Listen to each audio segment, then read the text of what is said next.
छोटा सा संकल्प कि महीने में सिर्फ 5 दिन का संकल्प कर लीजिए कि 5 दिन किसी भी विदेशी वस्तु का प्रयोग नहीं करेंगे। कोई शैम्पू नहीं लगाएंगे, कोई कॉस्मेटिक यूज नहीं करेंगे, कोई विदेशी बाइक में नहीं चलेंगे, विदेशी कंपनी का कपड़ा नहीं पहनेंगे, विदेशी किसी भी मशीनरी को यूज नहीं करेंगे। सिर्फ 5 दिन आप देखिए कैसे वतन की सुरक्षा हो जाती है। आज जो डॉलर की कीमत, अपने रुपए की कीमत डॉलर के अकॉर्डिंग 80, 82, 85 रुपए चला गया है। अगर पूरे देश के लोग रक्षाबंधन के दिन संकल्प कर लें कि सिर्फ महीने में 5 दिन विदेशी वस्तुओं का प्रयोग नहीं करेंगे, डॉलर की और पैसे के अकॉर्डिंग जो कीमत ये आपस में बहुत ज्यादा मिसबैलेंस हो गई है और रुपए 80 रुपए चला गया है, डॉलर की कीमत 2 रुपए बचेगी बंधु, सिर्फ 2 रुपए।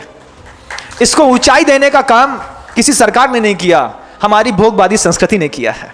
अगर आपके रुपए की कीमत गिरी है तो वो सरकार के कारण नहीं गिरी, आपके कारण गिरी है। आप चाहें तो अपने रुपए की कीमत फिर से बढ़ा सकते हैं। अगर आपको अपने रुपए की सुरक्षा का भाव है तो सिर्फ विदेशी वस्तुओं का प्रयोग बंद कर दीजिए। भारत में सब मिलता है, सब।